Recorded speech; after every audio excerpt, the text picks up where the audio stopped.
ខ្ញុំសូមគោរពមកពិតប្រសងជាស្រែបនមកពិតប្រសងជាស្រែបនយើងខ្ញុំមកកាលណាទាំងឡាយខ្ញុំមកកើតណាបានចាត់ចែងហើយនៅសង្ឃផតព្រមទាំងបរិខា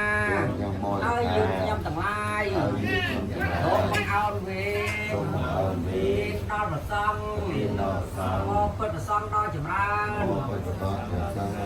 សូមព្រះសង្ឃមេត្តាទទួលយកដើម្បីសេចក្តីចម្រើន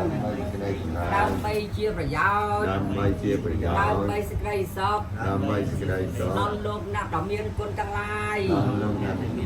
មានមេត្តាបិតាជាដើមផងដល់ញាតិទាំងឡាយផងដល់យើងជាបកណាទាំងឡាយផងអស់កាលជាវែងតអស់រយៈ2ដងផងអស់រយៈ3ដងផងហោះតែចូលមកមុខមក